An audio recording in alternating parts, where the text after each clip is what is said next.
to prophetic and practical truth. It's time to feast on fresh manna, so get ready to be blessed and encouraged. And now, here is your host and teacher, Perry Stone. I'm holding in my hand two pieces of paper that I have looked for about 8 years. My father told me this incident after it happened and called me long distance crying on the phone. I only know of Dad telling this story 2 times in his entire ministry publicly, and I've told it twice, both in military areas. In one military area where I shared this, a man came up to me and he said, "I can't tell you what I do. I work classified. But you gave a code name that's never been publicized in this story of your dad." So there was a real visitation. He also confirmed 3 other things that my dad would have never known. My dad was never in the military, although he respected the military. So before this message is over, I'm going to be sharing with you a visitation my father had. And the reason he wouldn't talk about it often is because he never wanted to tell people it was an angel. He was too humble to even say that. But it was a man that came to his house physically and disappeared in front of his eyes. So for the next few moments, we're going to deal with the subject of America, the preview of the end game.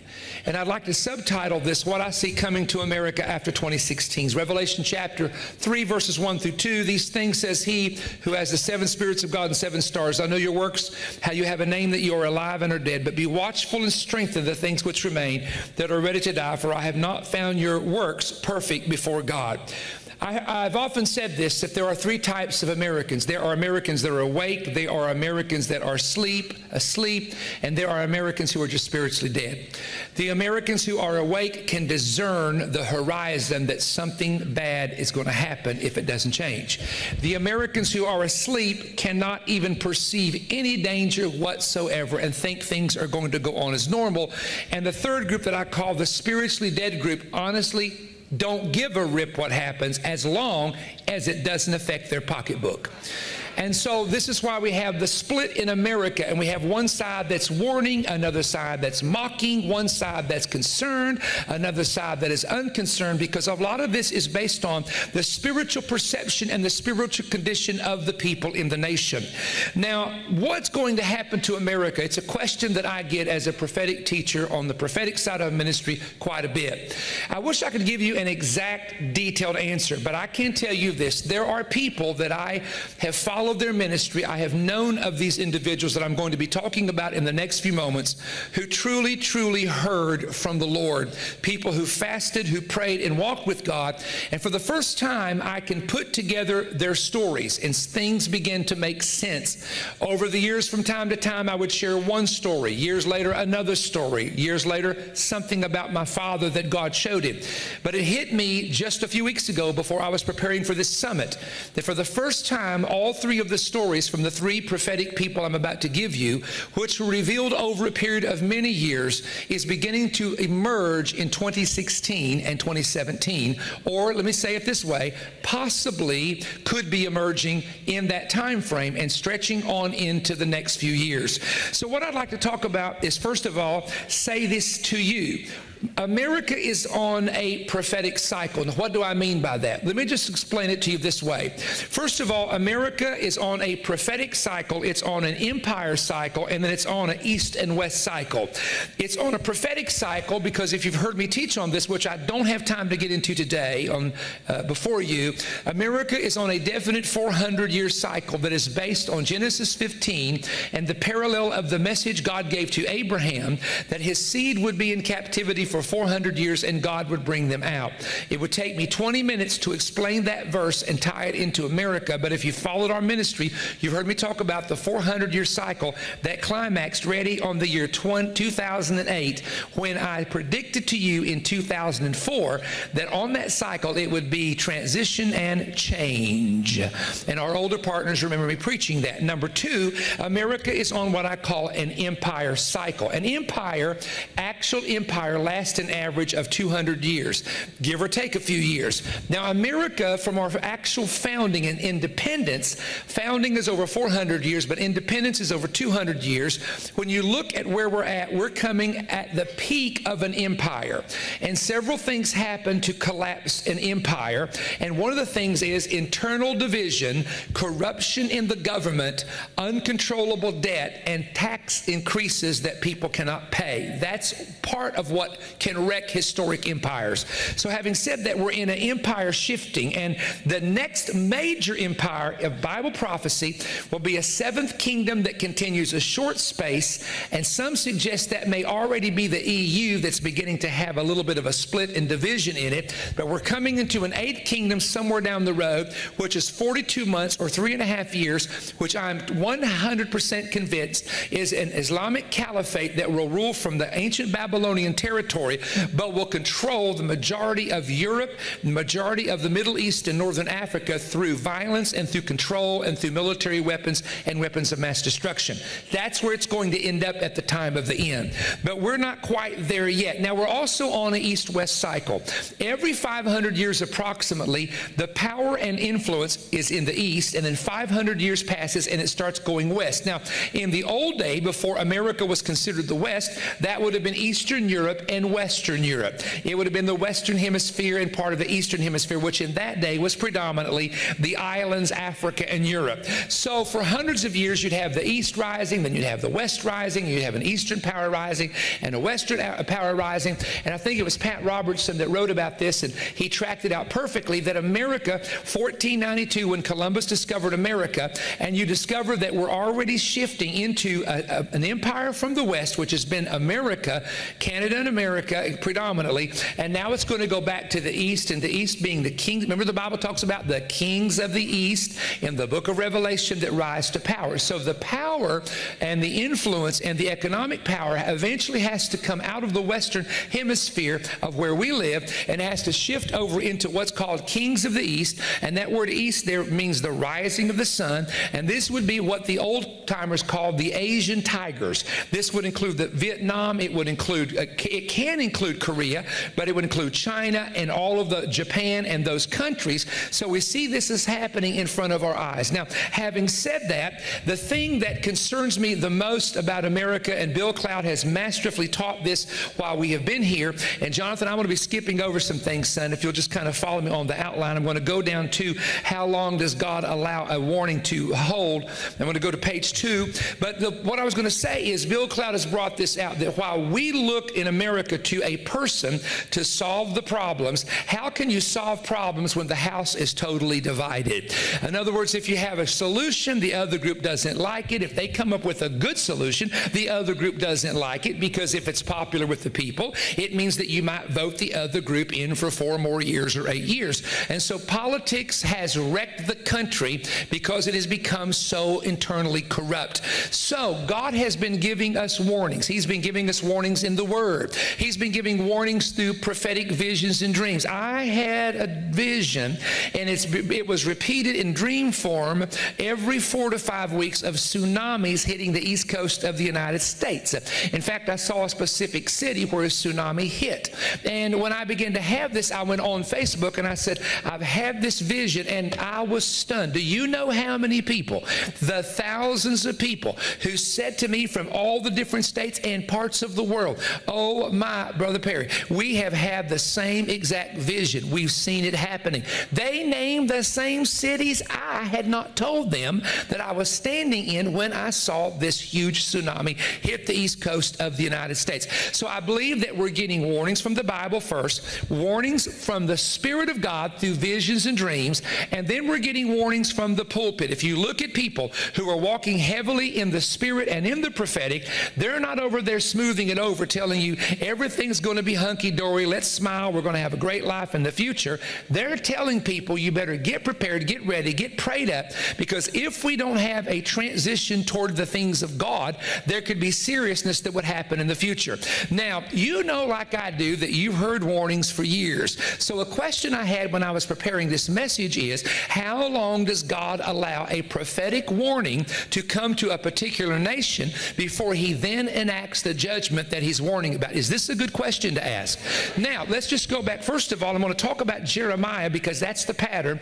But if we go back to the time of Jesus, and we estimate this, approximately 30 AD, he warned Jerusalem, you're shedding innocent blood, you're killing the prophets, and because of this, your house will be left desolate. Now, in 70 AD, the Roman 10th Legion came into Jerusalem, surrounded the city, took the city captives, killed 6,000 Jews at least. That's not counting the ones killed before the siege, and then burnt the temple down to the ground, took the treasures and the Jewish people captive. That happened in 40 years. Now, it's interesting that 40 years is a generation of unbelief, because in the book of Psalms, God says, I was grieved with this generation for 40 years, even that generation. So a generation can be different things. A generation, I can show you in the Bible, can be 70 years. A generation in the Bible in Genesis 15 can be 100 years. A generation of heaven and earth in Genesis 2 can be 1,000 years. 1,000 years with God is like one day like 1,000 years. But in the Bible, a generation of unbelief, Israel in the wilderness, Israel in the time of Jesus, is approximately a 40-year period. So could we say this? Could we say a warning can last for a generation? Remember the people, when Jesus was crucified, the people cried out, his blood be upon us and our children. Okay, they are the generation then, but the judgment didn't necessarily come at that moment. When did it come? It came on 40 years later, which would have been their children's generation. So in other words, can we say that? Well, the example I want to bring to you for the next few moments is the prophet Jeremiah. The prophet Jeremiah was a prophet that prophesied. He started prophesying in the year about 610 before Christ, 610 years before Christ. He was approximately 18 years of old when he began his prophesying, and he actually prophesied during 4 of Judah's kings. Now imagine this. This man gave warnings from age 18 till he was an older man under 4 different kings. That would be like me saying today, there's been warnings under President Bush and under President Clinton and under President Bush again, and then under President Obama. It would be like me saying that 4 presidents, we have been warned during 4 presidents of what's going to happen to America. So Jeremiah is warning these kings. One comes, one goes, one lives, one dies. But he starts seeing these weird things, and God tells him to enact prophetically and do some weird things. Walk around with a yoke around your neck. Go over there and take a pot of boiling oil and do this with it. He shows him good and bad figs. So the entire time he's prophesying, he's giving him dreams, he's giving him visions, he's giving him illustrated sermons. It's just like when Jonathan Cahn talks about the harbinger, he talks about the tree, he talks about the building. See, that's the visible sign of what you can see. So Jeremiah did all these visible signs. Now here's what began to happen to him. This is weird. He's a prophet. They know he's a prophet, and every time he starts speaking and giving a warning, they go crazy on him. And it's not, look, it's one thing for a bunch of people who aren't living right to go crazy on you, but when the people who claim to be living right call you stupid and a fool and tell you to shut up, that's bad. So the priests turn against him, and the Levites turn against him, and the elders turn against him. So he's over there blasting these warnings out to them. So here's what they do. They put him in stocks, and then they beat him up, and then they imprison him, and they throw him in a cistern. And then the false prophets start jabbing at him and opposing him and say, oh, Spirit of God's talking to you. Where went the Spirit of God from me? And they're mocking him. And so Jeremiah, here's what he begins to warn. First he tells the preachers, the priests, then he tells the people, and here's the warnings he gave. Number 1, God is devising evil against you. He says, all you're doing is what your imagination wants to do, and all the time God's going to devise an evil plan against you. He said, number 2, my people have forgotten me. He said, you have forgotten me so bad that you're burning incense that I'm not receiving, and you're praying prayers I'm not hearing. That's what Jeremiah told him. Number 3, Jeremiah told him this: your land is going to be desolate to the point that people are going to hiss, and hissing was like, shh, oh man, at the desolation which is coming. Number 4, you are building your high places, filling them with idols, but I will fill the place with blood. Number 5, he came to the temple court and he began to prophesy against the priests. Now watch what happens once he speaks to the preachers. Isn't it amazing that the preachers are the ones who aren't listening to him? Once he speaks to the ministers, it says this in Jeremiah 21-2. Now Pashur, the son of Immer, the priest, who was of the chief governor in the house of the Lord, heard that Jeremiah prophesied these things, smote Jeremiah the prophet, put him in stocks that were at the high gate of Benjamin, which was by the house of God. They put him in stocks, and later they throw the guy in a dungeon. Now let me tell you what Jeremiah did. Jeremiah got depressed. He got so depressed, here's what he said: I will not make mention of God, nor speak any more of his name. Okay, he said, I've stopped. You don't want to hear it? Good. You don't want me to prophesy? Good. I will shut up and mind my business. Then he says in chapter 20 and verse 9, but it was like a fire burning in my bones. So in other words, he was so called of God that when they tried to shut him up, they couldn't shut him up. I have received phone calls from people I'm not going to tell you about in extreme high-level places who got my number and said, I need to talk to you privately to give you information of something. But their information was this: you talk too much. Their information was this: you need to settle down. One guy told me, he says, get off the prophecy stuff, get on TV and smile, make everybody feel good, and the whole world will be following you because you're a good preacher. I said, the devil is a liar. He said, you can be popular. I said, God didn't call me to be popular. He called me to be obedient. And I'm like Jeremiah. Oh, I feel the Holy Spirit. I'm like Jeremiah. There's been times I got a message from God and I said, I really don't want to preach this. But I had an angel come to me in a dream in 1988 in the form of a man in a black suit. He was about 6'4", 6'5", solid white hair, ivory, olive skin, looked perfect complexion, and gave me 3 words from God. And one of those words is, God is going to bless you globally to reach the world, but you got to preach what he tells you to preach. And every time I'm about to open my mouth and say, I'm not going to preach that because somebody's going to get stirred, some partner's going to get mad, and a whole bunch of people are going to back up, I'm reminded what the Lord said: I'm your blesser. I'm the one that keeps you on television. I'm the one that's going to keep you. I'm the God that's going to preserve you. Blessed be the name of the Lord. And so I've made up my mind. Sometimes I'm like Jeremiah, but can I tell you this? It's a fire shut up in my bone. When I'm in that cave right back in there, and all of a sudden I begin to get a revelation from God that I feel like maybe I should keep it to myself. There's a fire that comes in me, and I got to stand up and tell it. I've got to stand up and preach it. And I know there's people that don't like it. I'm not preaching to 10 and 15,000 people in America because a lot of Americans don't want to hear it. But I got a crowd in this place today that's here because they come to hear what the word of the Lord is. They want to know what thus saith the Lord. And I've come by to tell somebody, I'm going to tell you in a little bit the end game of the United States of America based on the prophetic revelation. Give him a hand right now, if you will.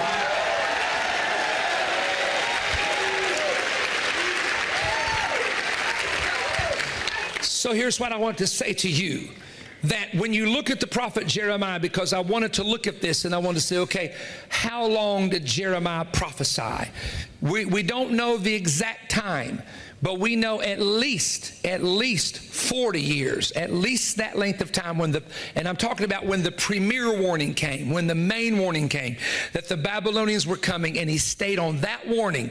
God gave him a generation. So I do believe this. I can't tell you where our warnings would start. I can't say they started in 1988. I can't tell you they were 98. I can tell you that 9/11 was a warning to us, okay?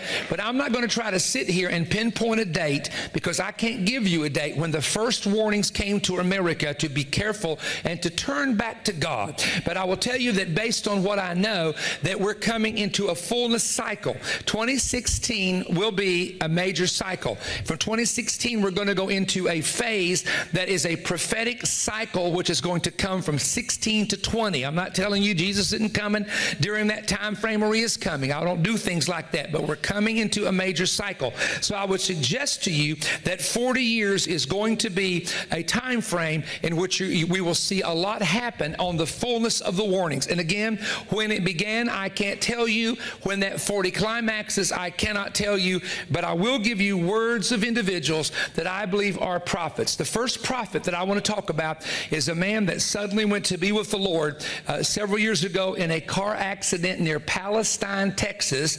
There's a whole lot of strange parallels to how he passed away, and he basically, from what I understand, got on the other side of the road totally by accident, was hit head on, and his name was David Wilkerson.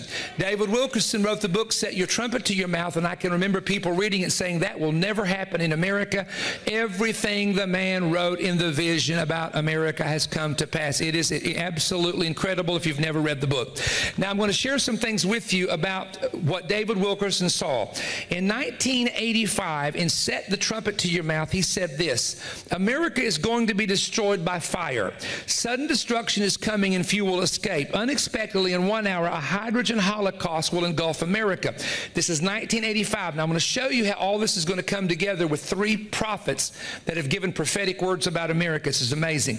This nation will be no more. Later, he wrote, an attack from Russia. Now, this is the part that blew my mind, because I remember reading this, but I totally forgot about it. And when I found my dad's papers, I showed them to you just now. When I found the visitation that he had, and when I tell you what this is on here, it's going to come together. I want to get right into this. I want to get right into this prophetic part right now. The great Holocaust follows. In other words, this will follow an economic collapse of America. The enemy will make his move when we are weak and helpless, because America will not repent. Then, in September of 1992, all right, now this is years later, he experiences another vision, 1,000 fires in New York. I have a recurring vision that over 1,000 fires are burning at one time in New York City. I'm convinced race riots will explode. New York is now a powder keg ready to blow. Now, this makes sense when you understand that we're in such debt that after a while we're going to run out of people's money to pay the bills. If we print money, we go into hyperinflation, which means, as it did in Germany, a wheelbarrow full of money buys you a loaf of bread. In Germany, when hyperinflation hit, they asked to get paid every hour at work so they could cash their money in and buy stuff before the... So what, I have a stamp collection. A stamp may cost, let's say, a mark before it got bad. I have a stamp in my collection that costs 400 billion German marks for one stamp. People were burning money. People took their money out of the bank and burned it in wheelbarrows. The hyperinflation. So you can't go print money. So here's what he says is going to happen. Federal and state welfare cutbacks will be the spark that will ignite the fuse. 100,000 angry men will be on the streets enraged because they have been cut off from benefits, and fires will go everywhere.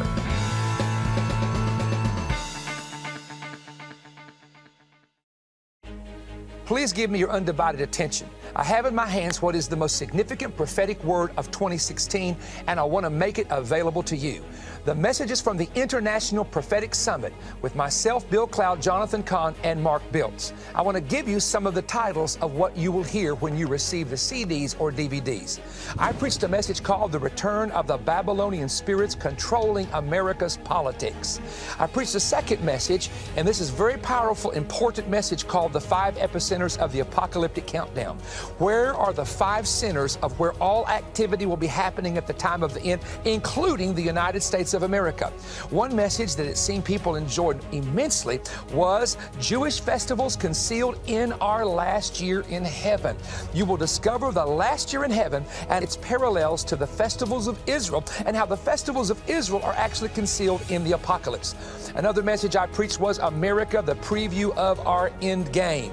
And this is where I found the notes of my father that I've looked for 8 years, where an angel of God visited him, showing him something that would happen to America in the future. He wouldn't talk about it much publicly, but I felt led to share it with the people during this service and in this conference. Mark Biltz preached on God's day timer. He preached a second message called Solomon, a type of Messiah or anti-Messiah. And then Bill Cloud came along and preached on warning, the locusts are coming. Bill preached a second message called It's Open Season on Believers, and a third message included in our CD and DVD series, And You Shall Know, Entering the Age of the Messiah. Jonathan Cahn preached on the Shemitah template and began to show us how things were happening related to the Shemitah cycle and what will come in the near future.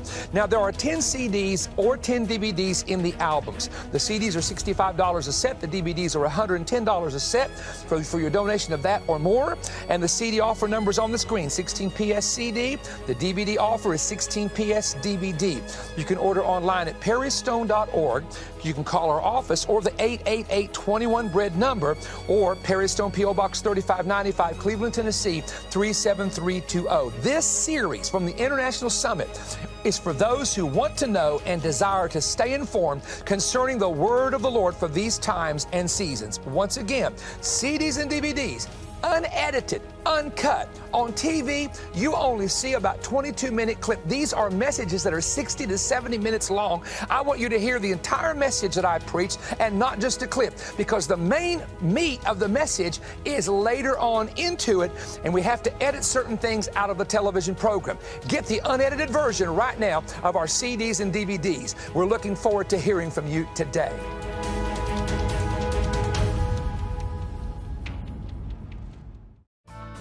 You know, throughout the year, one of the most popular offers that we have is the International Prophetic Summit, because people from throughout America, they love the teaching. It's a right now word.